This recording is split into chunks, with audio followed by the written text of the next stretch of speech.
But we had a little rule on my baseball team when I was managing the team. I used to tell parents in the beginning of the season, look, I'm human. I'm going to make mistakes. I'm going to do things and make decisions on this team that you're not necessarily going to like or agree with. I am 100% open to your comments, your feedback, your questions 24 hours after.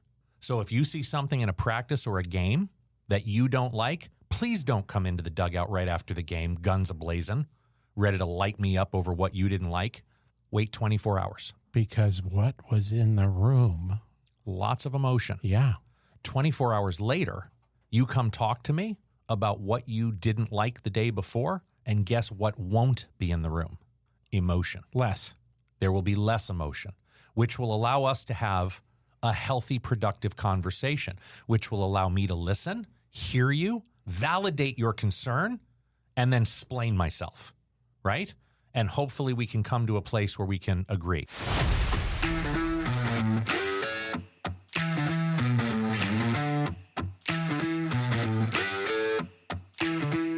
Did you know that I have 3 really complicated relationships in my life? With me, myself, and I? Close. My relationship with money, my relationship with people, and my relationship with self. And they're all connected together because when my relationship with money got out of whack, it totally had an impact on those other relationships. That, my friend, is what we call having financial sobriety. So who are you? I'm Matthew Grishman. Who are you? Jim Gebhardt. And we're a couple of financial advisors trying to have an untraditional conversation about our favorite topic, money. Let's go.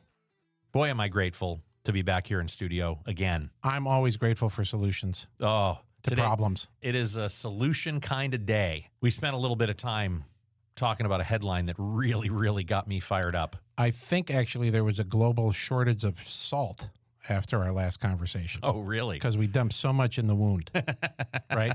I mean, the whole margarita industry suffered because there was no salt for the rims because we used it all in the last show. Right. On pain. Well, which is a shame because I'm guessing after you listened to the last show, you probably went out and drank 8 margaritas. There was just no salt to put on your rim just to kind of numb the pain that we were throwing salt in.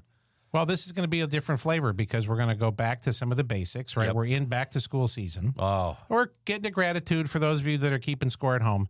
But in this context of back to school, why does it have to be just the kiddos, right? One of my greatest pleasures in life is learning. You are the eternal student. And when I stop learning or have a passion for learning, I think it's going to be time's up. And that's part of my gratitude today is as much as we threw salt in the wound, I'm grateful to be alive today, this time on earth, right now, what I feel is the greatest time in history. As much as we've got financial challenge facing us and all this debt and, retirement stuff, I'm grateful to have access to information, to modern medicine, to advances in finance that we have today that weren't available. Technology. Yeah. I mean, the fact that we live in a time where there are solutions to the problems you and I presented last episode, right? This is not hopeless. No. There is solution, and I am grateful to be alive in a time where more solution exists than ever before. And while it is not hopeless, that does not mean it's easy. Oh, God. You and I are going to spend some time talking about some what I think is pretty simple stuff, but simple is not necessarily easy. This is going to be hard stuff. It's going to be hard work, but it's doable. So today's episode is going to be brought to you by part 1 and part 2. Okay. Part 1 is going to be on mindset.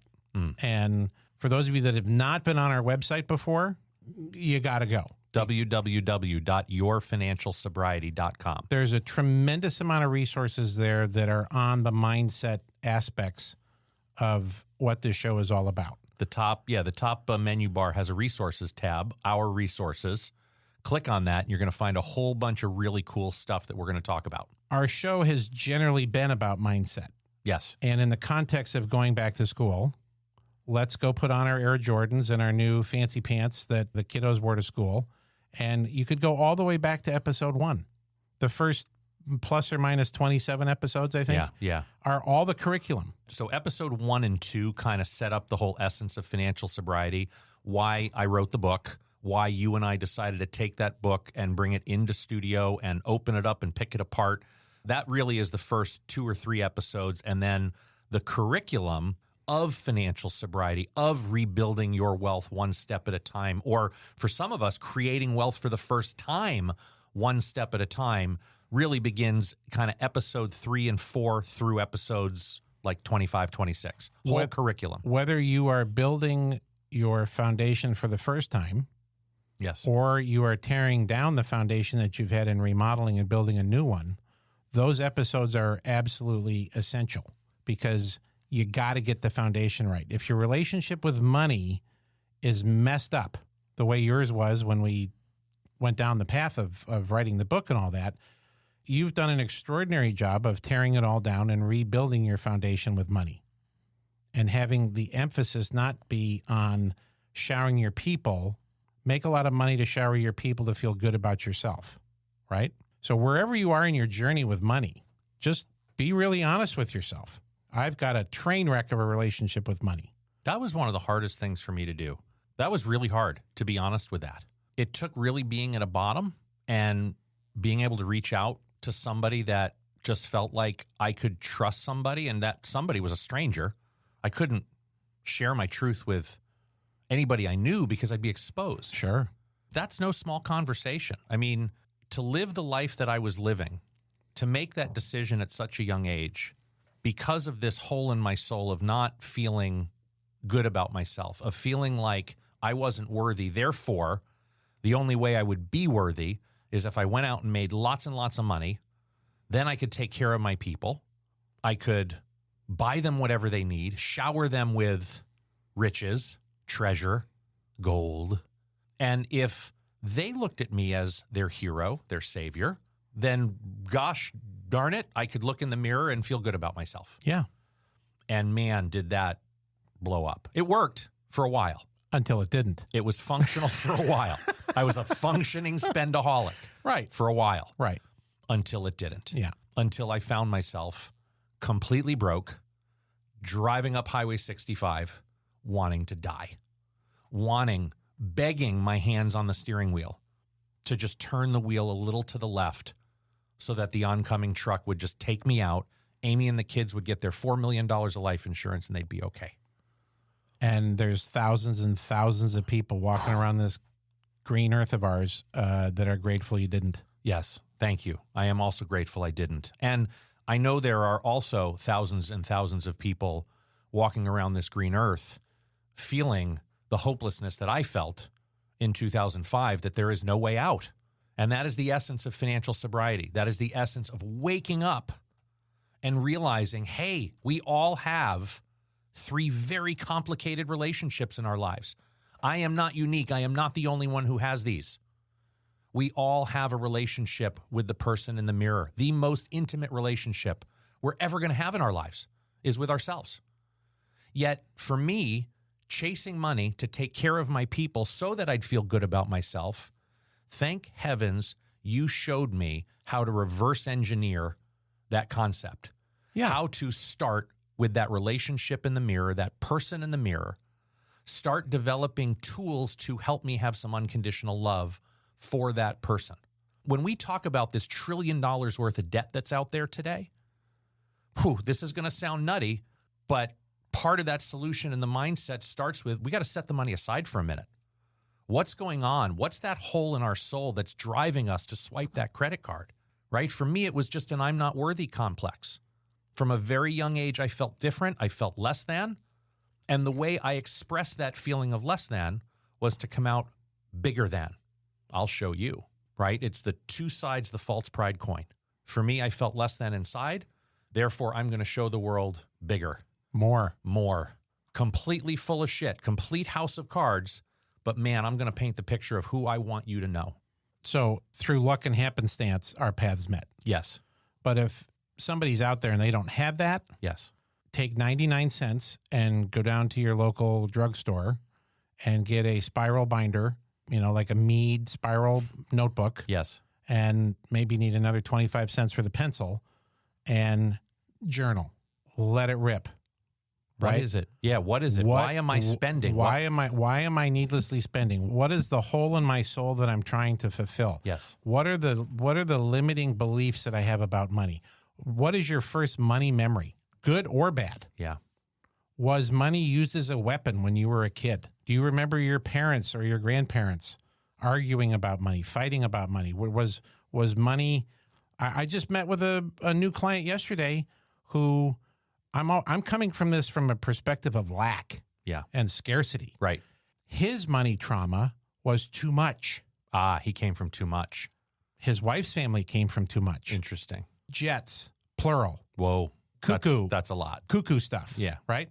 But too much.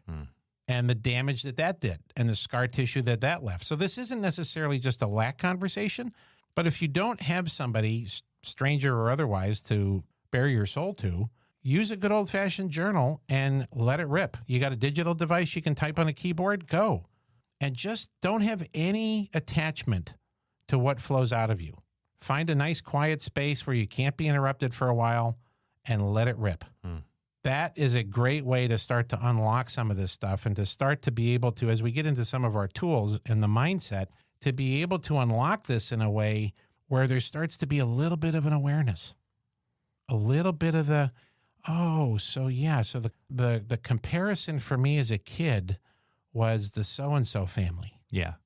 Well, or the so-and-sos went on this vacation every year and I was always jealous and we couldn't. Or, I'm thinking of a client who she has scarcity issues around money today. You know exactly who this is. She was the youngest of 5 and all of her clothes were either the hand-me-downs. Hand-me-downs or handmade. But not handmade by tailors, handmade by mom with whatever scraps were laying around. Right. And she suffers with that as a 60-year-old woman today. So I think this exercise is really powerful. If you don't have someone that you can share it to, let it rip on a piece of paper. It's a good start. I will tell you that helping me get some foundation in that relationship with self that ultimately got me to the tools of getting my financial house in order was a huge part because I met you. Well, that's because of that relationship. I get that, but not everybody's going to have that. I know, and so you start with that. And while you were generously sharing some of the journaling exercises and stories, I was over here Googling because I saw a TV commercial recently that was all about helping people connect with therapists. There's something about having a conversation. And no, you're not a licensed therapist, but you have this incredible gift, this unique ability of how you use empathy and compassion that I've only seen glimpses of that through other therapist professionals. And although, you may have stayed in the Holiday Inn Express last night, you're not a certified therapist. No, sir. But I'll tell you that having somebody that you could sit with that's not going to judge you, who's just going to validate that the way you've been living, that sounds hard. That sounds really unpleasant, that experience that you had, which is what you expressed to me when I shared my story. So what I'm going to suggest is that if you don't have somebody that you feel safe talking to about that gut-wrenching hole in your soul, as you've journaled and discovered some things about yourself, there's some online resources for you to look at. And the one I'm glad I found this. It's called BetterHelp, BetterHelp.com. One of the things that seems to be post-COVID challenge is finding available therapists. It's such a high demand need right now. Yes. And I've seen some ads for BetterHelp that's really built for connecting people quickly with therapists that have availability in their area. And that, just to pick on that a little bit more, that can be for seniors, that can be for adults, it can be for teens. Yes. And I know we talked about this in the last episode, the concept of an investment versus an expense. Yes. So I can imagine someone hearing you say, spend money on a therapist. Mm-hmm. And the very first thing I think the person's going to think is, I can't afford it. I can't. Right. I can't. Well, this is where I'm going to go off script again and say, this is an investment in yourself. Yes. So if you don't have the money for it, this, in my opinion, if I were in this situation, I would tell you to use your credit card to invest in yourself for some therapy. I think that's a great start. I'm going to push you even further on that. I'm going to suggest you and I did a little exercise together where you helped me recently, right? We got to do a little fine tuning. You and I are in the financial planning world, and I think you and I are doing a much better job of not being cobblers whose kids don't have shoes. Like, you and I are doing a much better job of walking the walk and not just talking the talk, and using each other as, I mean, you asked me, hey, as my financial advisor, what do you think I should do in this situation? Yep. You asked me a question like that yesterday. That's correct. As it relates to some of your own personal finances. So let's slow that down for a second. Yeah.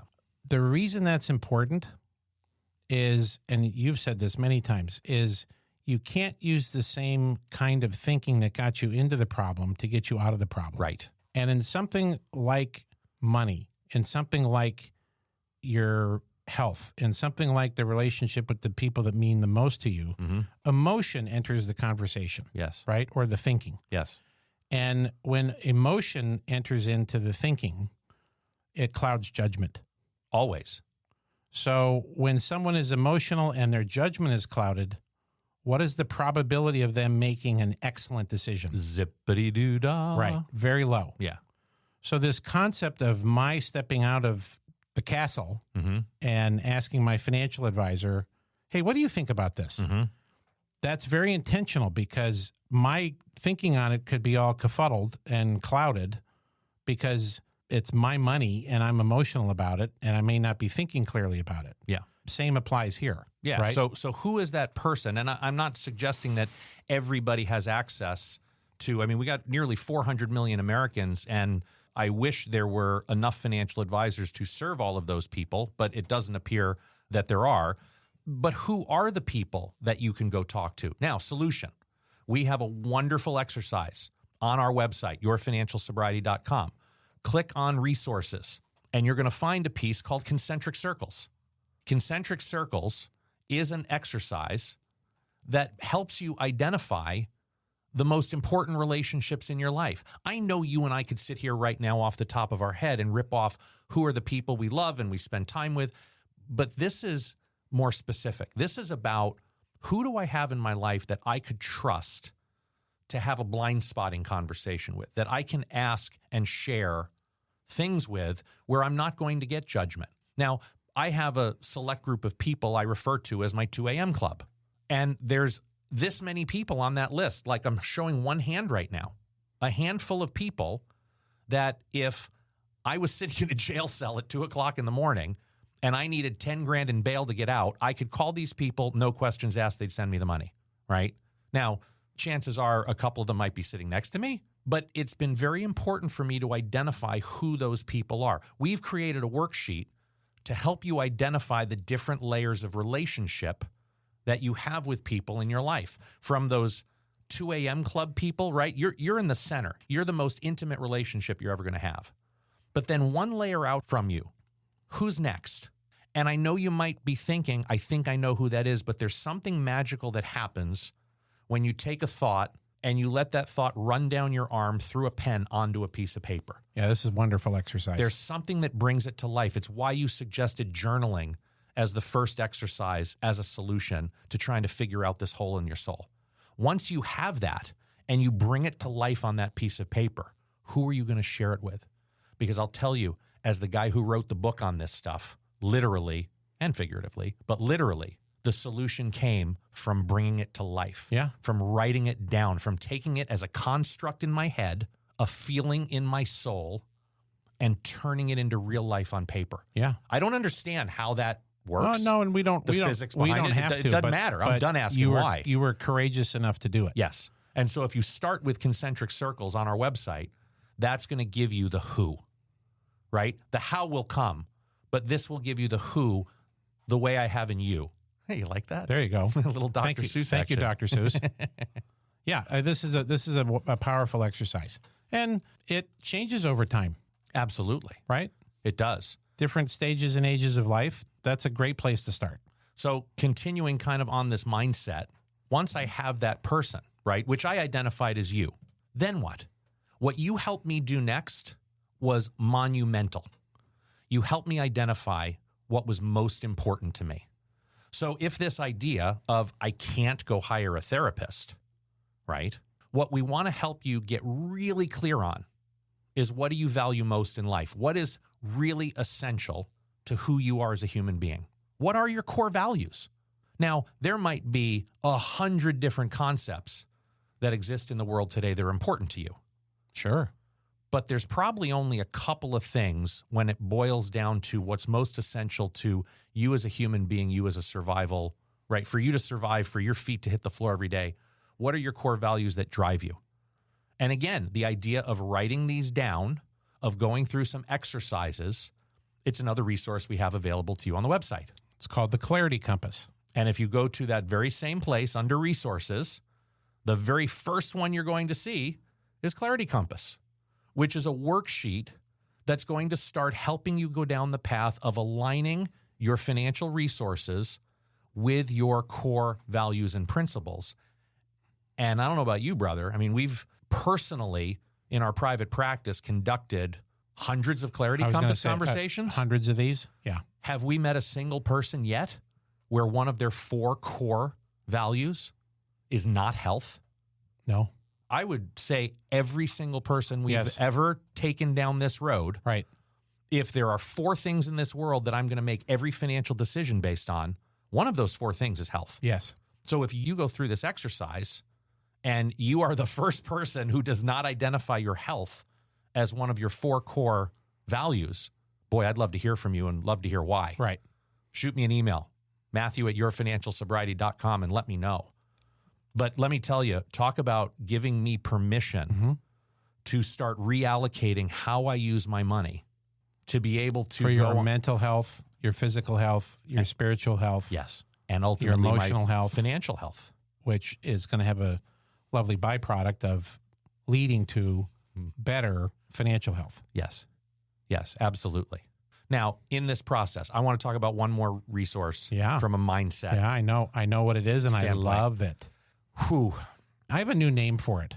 Oh, yeah? Yeah. Well, you tell it, and then I'll interject my new name. Well, what's so powerful about this resource is how I've used it in different places and different applications, and how it went from something I really had to work hard at intentionally, like being conscious and intentional with how I used it, to now how it's become this almost muscle memory, unconscious competency that I have, where it's just now, so impulse spending, that was one of my calling cards. That was how I dealt with this hole in my soul, right? When you're a spendaholic like I am, you get this really kind of nasty feeling. I don't feel good. I feel anxious. I don't like the way I'm feeling. So let me medicate that feeling and let me go buy something.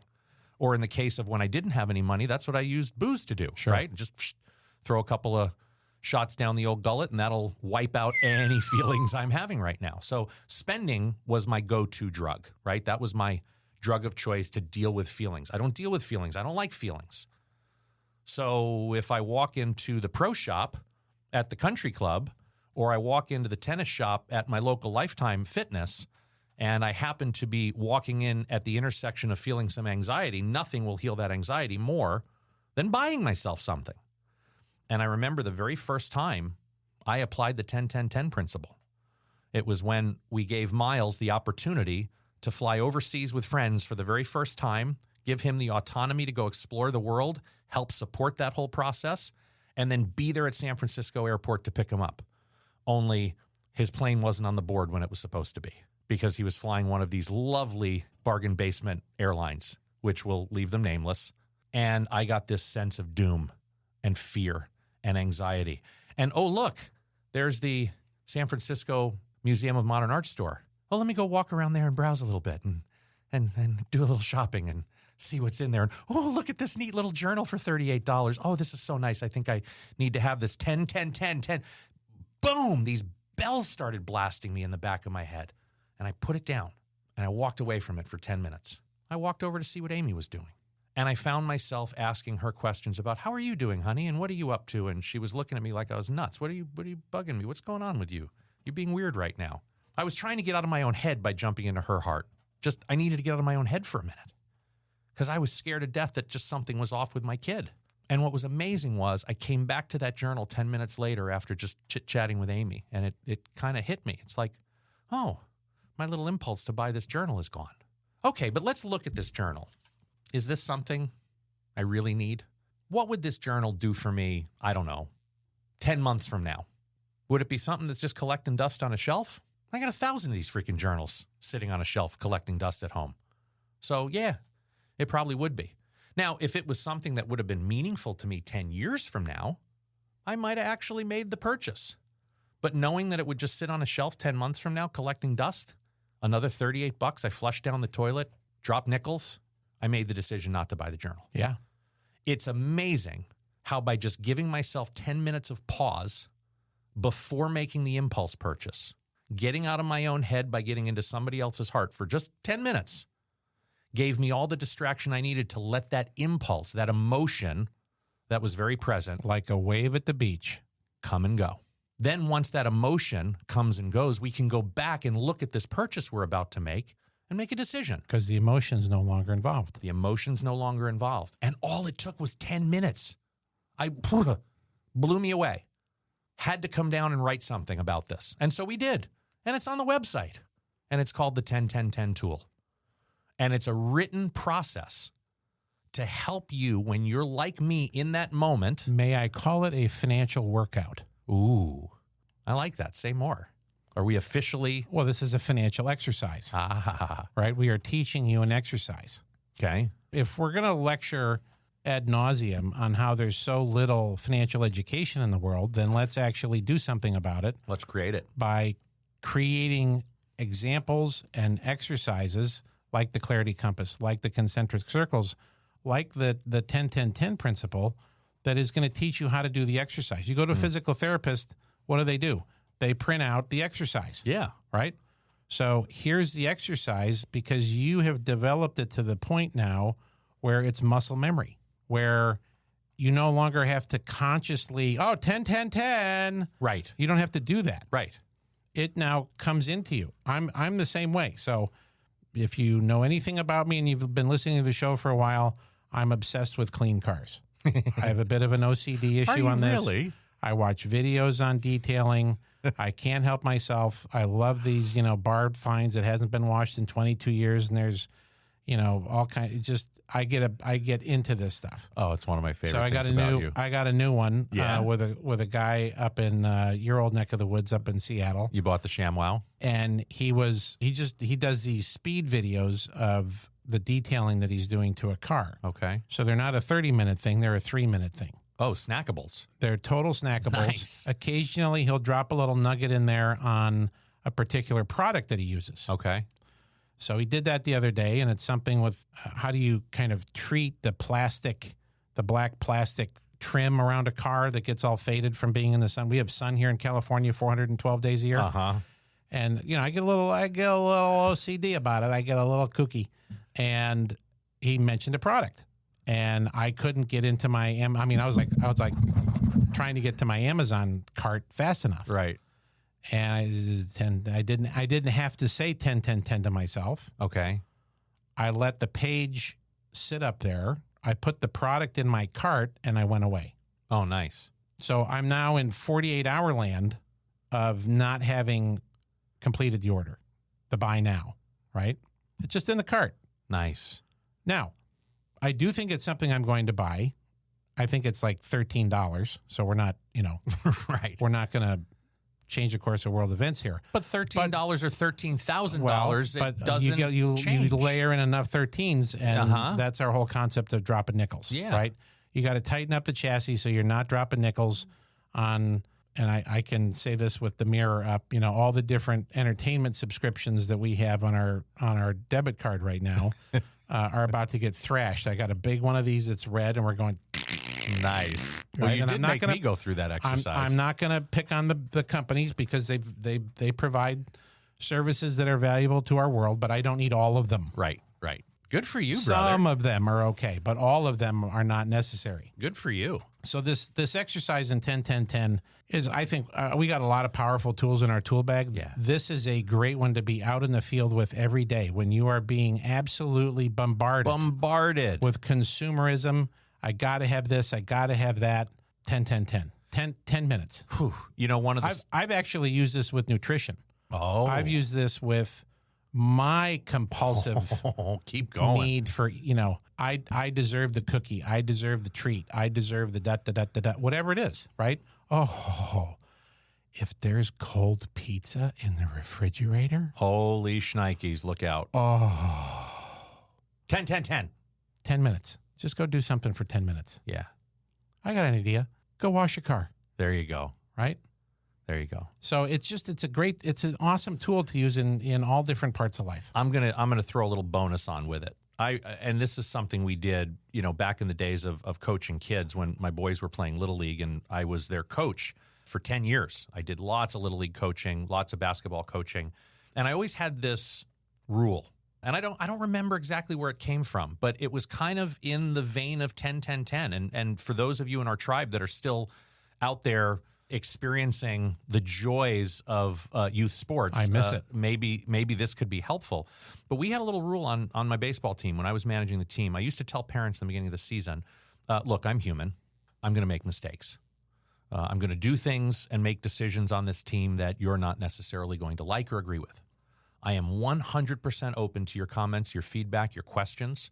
I am 100% open to having conversation 24 hours after.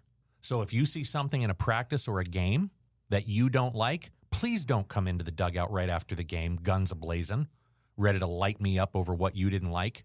Wait 24 hours. Because what was in the room? Lots of emotion. Yeah. 24 hours later, you come talk to me about what you didn't like the day before, and guess what won't be in the room? Emotion. Less.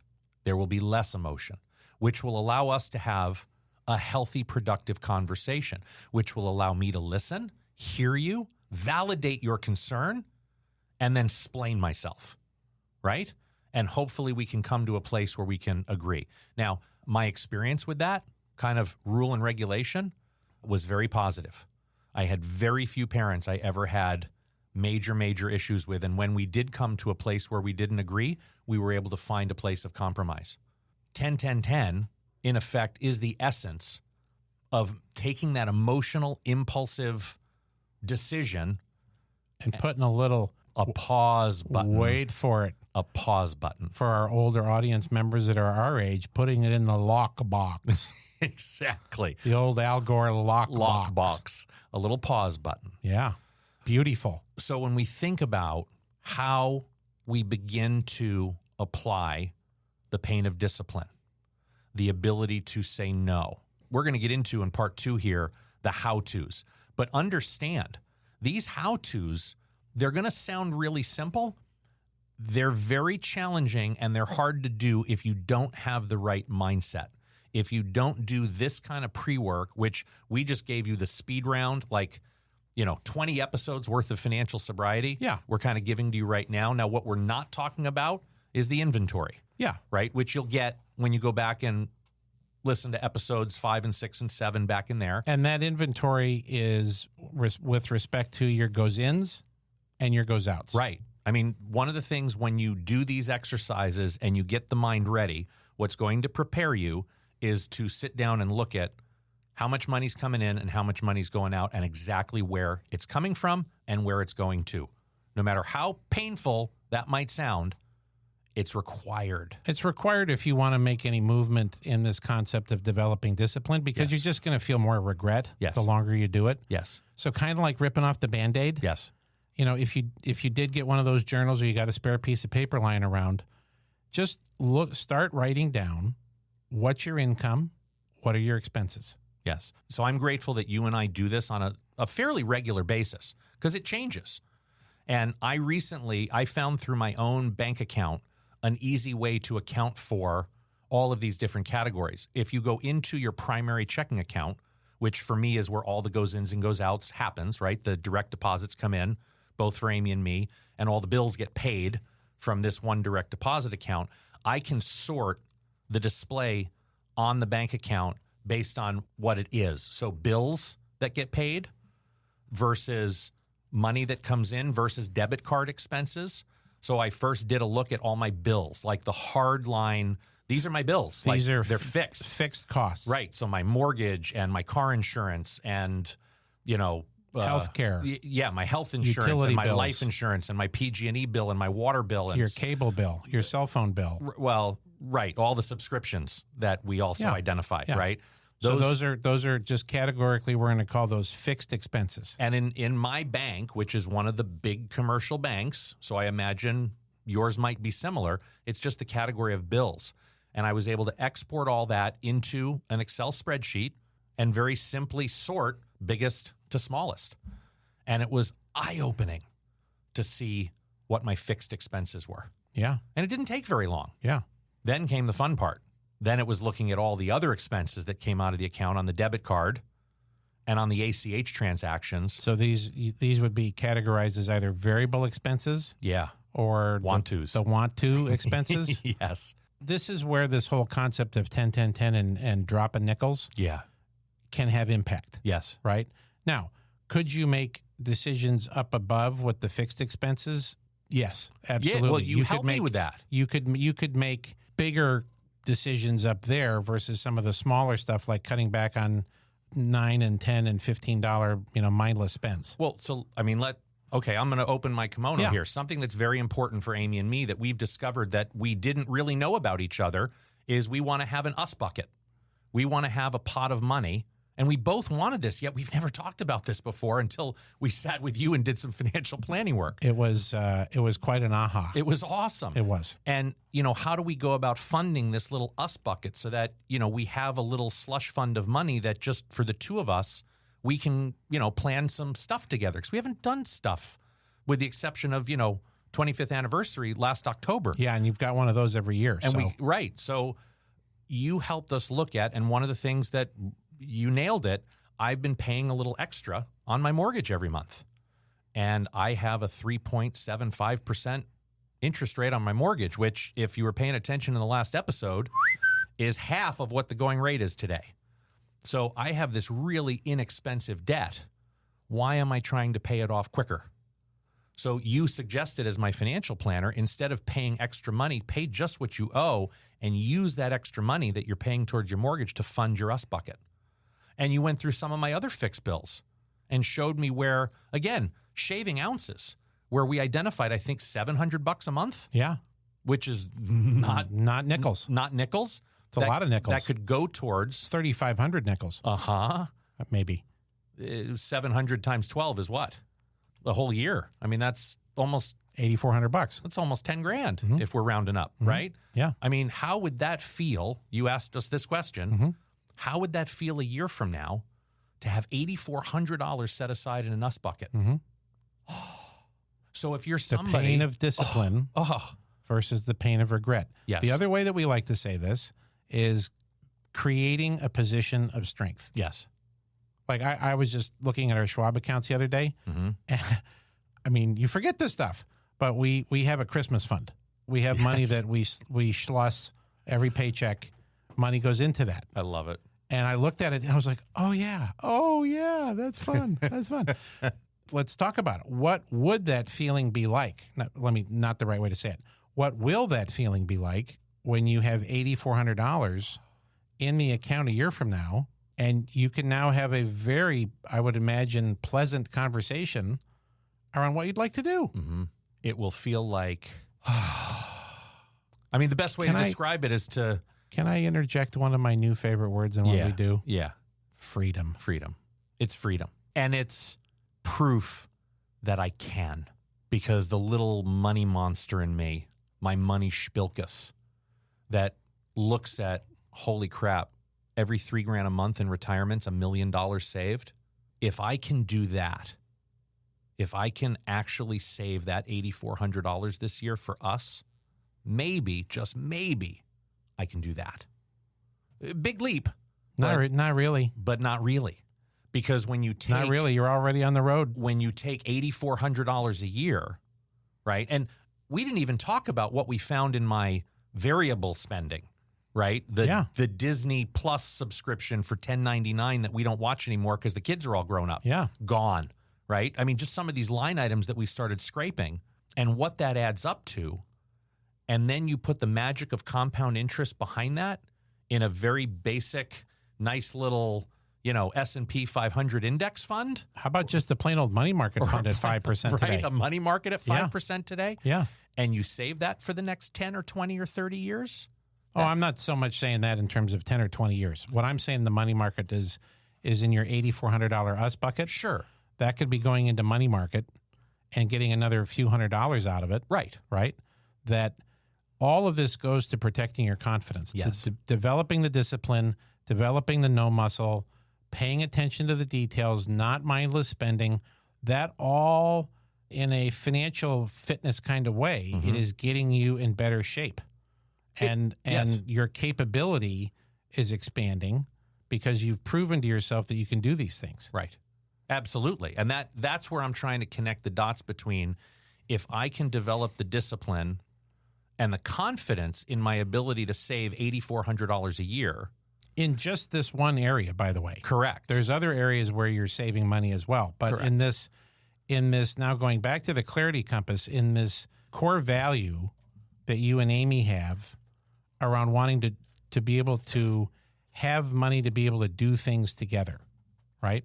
Doesn't have to be some weekend at Montage, right? It could be a couple of weekends, you rent a camper and you go away. Mm-hmm. Those are things that you like to do. But being in I'm so addicted to this concept of coming at it from a position of strength. Yes. That there is nothing better than having the money in the bank before you go on the vacation. Oh. Nothing is worse than coming back from the vacation with the Visa bill that just takes your breath away. It just absolutely obliterates any of the benefits. As the co-owner of paying for the vacation, it eradicates any of my pleasure Yes. from the trip because now I got to pay for it. Oh, and if you can't pay for it, the interest you're going to accrue and how much more you're going to pay for it, Right. paying for it over time. Right. Oh, there's something incredibly satisfying about having the money in the bank. And yeah, I can't think of a word that describes that better than the word freedom. Yeah, because it does. It just feels like, okay, what do you want to do? Yeah.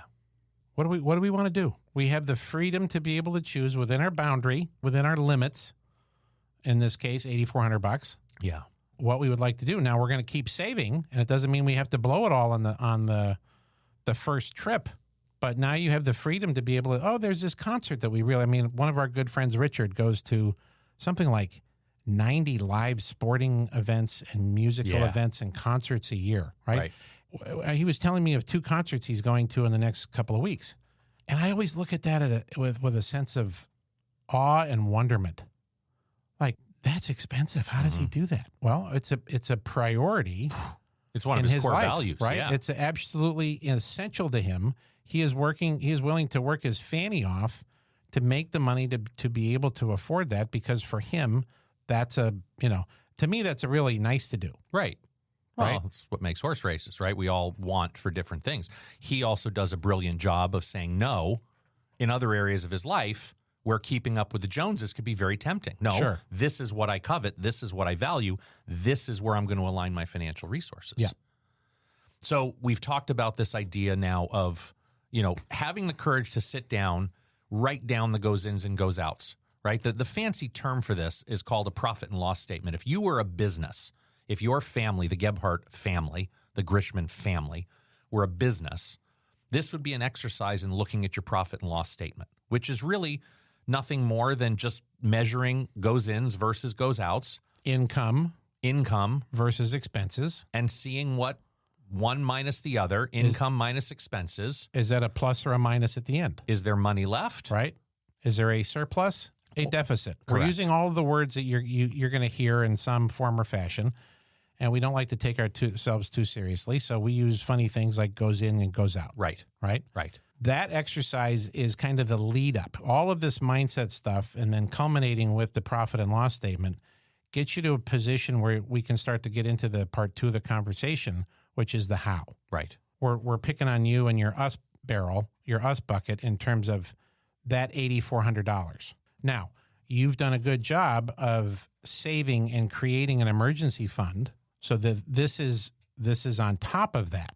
I mean, there have been plenty of times in my life where I didn't have an emergency fund. Yeah. It was going to be my hustle. Sure. That was our emergency fund. Sure. Okay, Ace here, producer for the program. As a longtime listener, you know me. If you're new, well, hello and welcome. As you know, the guys can get pretty excited and carried away, and the next thing you know, the episode's getting a little long, especially when you've got some homework and you've got some thinking and some journaling to do. So I've made an executive decision to give you a break before we get into the how of setting up that emergency fund and more. Here's a gift of time. We'll come back in the next episode fresh to help you get that emergency fund and more squared away. If you like what you heard, leave us a review and be sure to subscribe. And check out our website, yourfinancialsobriety.com. Thanks again for listening today. Here to help you find more clarity, confidence, and capability along your journey into financial sobriety. I'm Matthew Grishman. And I'm Jim Gebhardt. Be intentional with your money. Jim Gebhardt is a registered representative of and securities offered through Brokers International Financial Services, LLC, member SIPC. Jim Gebhardt and Matthew Grishman are investment advisor representatives of Gebhardt Group Incorporated, a registered investment advisor. Brokers International Financial Services, LLC, and Gebhardt Group Incorporated are not affiliated. The opinions in this podcast are for informational purposes only and are not intended to provide specific advice or investment recommendations. To determine which investments or financial advice may be appropriate for you, consult a financial advisor prior to investing. Any reference to market performance is based on historical information, and there is no expressed or implied guarantee of future performance. Opinions expressed on this program do not necessarily reflect those of Brokers International Financial Services, LLC. The topics discussed and opinions given are not intended to address the specific needs of any listener. Gebhardt Group Incorporated does not offer legal or tax advice. Listeners are encouraged to discuss their financial needs with the appropriate professional regarding your individual circumstance.